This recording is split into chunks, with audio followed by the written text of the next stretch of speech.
ग्रामीण अर्थव्यवस्था के दो सबसे मेन इंपॉर्टेंट या फिर दो अहम पहलू हैं, पहला खेती किसानी और दूसरा पशुपालन। दोस्तों अगर एक तरह से देखा जाए तो ये दोनों काम ही एक दूसरे से जुड़े हैं, मतलब कि एक दूसरे के पूरक हैं। कई सदियों से या फिर कई सालों से किसान खेती करके अच्छा उत्पादन या फिर फसल उत्पादन ले रहे हैं, लेकिन साथ ही अतिरिक्त आय मतलब कि और ज्यादा पैसे के लिए पशुपालन भी बहुत सारे किसान करते हैं। अब दोस्तों किसान एक नहीं दो तरीकों से पैसे कमाता है। कैसे बताता हूँ दोस्तों। पहली बात तो किसान अपनी फसलों को बेच करके पैसे कमाता है। दूसरी बात ये कि पहले किसान मतलब सिर्फ फसलों को बेचता है, उससे पैसे कमाता है। दूसरा ये कि मतलब किसान अपने घर में जानवर रखता है और खेतों से जो भूसा या फिर जो चारा निकलता है वो अपने जानवरों को खिलाता है, और वो जानवर जो दूध देते हैं वो मार्केट में सेल करता है। तो मतलब जानवरों के दूध से और किसान अपनी फसलों को बेच करके दो तरह से आज के किसान पैसे कमा रहे हैं। और दोस्तों कई किसान ऐसे हैं जो तीसरा तरीका भी निकाल लेते हैं पैसे कमाने का।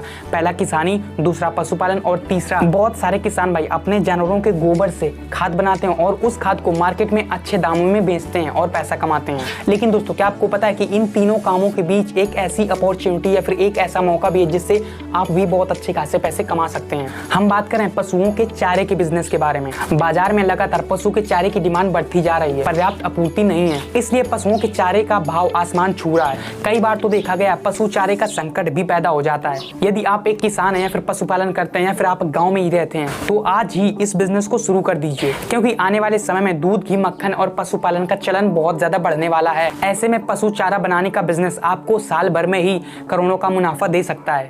इस बिजनेस को शुरू करने के लिए आपको सरकार से लेनी होगी परमिशन। दुधारू पशुओं से अच्छा दूध उत्पादन करने के लिए अच्छा चारा होना बहुत ज्यादा जरूरी है, क्योंकि जब जानवर अच्छा चारा खाएंगे या फिर पशु अच्छा चारा खाएंगे तभी अच्छा दूध देंगे। कई किसान और कई पशुपालक ऐसे होते हैं जो पशुओं के साल भर का भोजन या साल भर का खाना अपने फॉर्म या अपने घर में इकट्ठा करके रख लेते हैं। लेकिन वहीं कुछ किसान या पशुपालक ऐसे होते हैं जिनके पास उतनी जगह नहीं होती है, फिर उतने पैसे नहीं होते हैं एकदम से चारा खरीदने के लिए। ऐसे में आप पशु चारे की प्रोसेसिंग के बड़े पैमाने पर स्थापित करके बिजनेस का रूप दे सकते हैं। तो इसके लिए सरकार से लाइसेंस लेना और रजिस्ट्रेशन कराना भी बहुत ज्यादा जरूरी है। यह लाइसेंस FSSAI की ओर से जारी किया जाता है। इन सभी के अलावा पर्यावरण विभाग मतलब कि NOC और पशु चारा बनाने वाली मशीनों के इस्तेमाल के लिए परमिशन भी लेनी पड़ेगी, क्योंकि दोस्तों यह बिजनेस पशुओं से रिलेटेड मतलब कि पशुओं से जुड़ा हुआ है। तो पशुपालन विभाग की कुछ फॉर्मेलिटीज भी पूरी करनी पड़ेंगी आपको। पशु चारा यूनिट लगाने के लिए सूक्ष्म खाद्य उद्योग उन्नयन योजना में आवेदन करके रजिस्ट्रेशन नंबर लें, जिसके साथ ही साथ आप लोगों को आर्थिक मदद भी मिल जाएगी। और साथ ही साथ पशु चारा बेचने के लिए आपको GST रजिस्ट्रेशन भी लेना पड़ेगा। यदि आप पशु चारा खुद के नाम या खुद के ब्रांड से बेच रहे हैं तो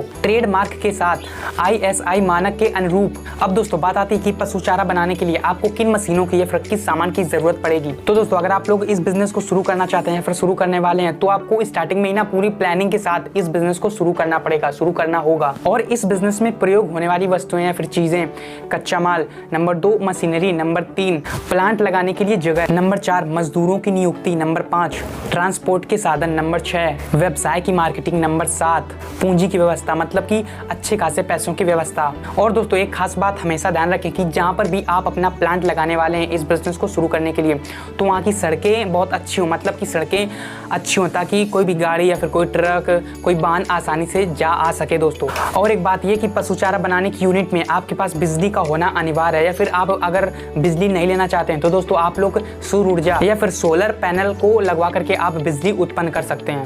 पशु चारा बनाने और भंडारण के लिए लगभग आपके पास 2000 या 2500 के आसपास फीट स्क्वायर जगह होनी चाहिए, जिसमें 1 से 1500 स्क्वायर फीट की जगह में आप मशीनरी लगा सकते हैं और 900 से 1000 स्क्वायर फीट में आप कच्चा माल रख सकते हैं और दूसरे कई तरह के सामान रख सकते हैं। पशु चारा बनाने के लिए कच्चा माल जैसे गेहूं, चावल, मक्के की भूसी, चोकर, मूंगफली का छिलका या फिर मतलब मूंगफली का कवर, सरसों की खल, सोयाबीन, नमक आदि, जो कि दोस्तों आप ये सारी चीजें थोक विक्रेता से खरीद सकते हैं कम दामों में। अब दोस्तों बात आती है कि कितना खर्च करना पड़ेगा आपको इस बिजनेस को शुरू करने के लिए दोस्तों।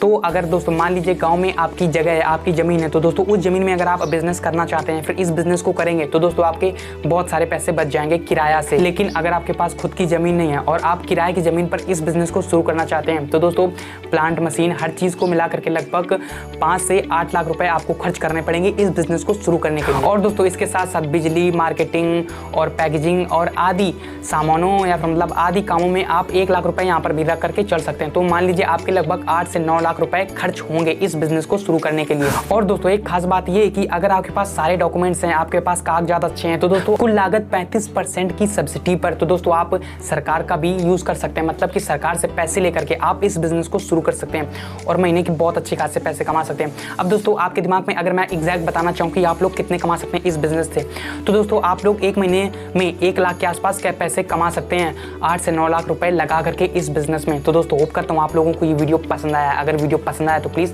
लाइक ज़रूर कर देना। मिलते हैं किसी और वीडियो में, तब तक के लिए जय हिंद दोस्तों।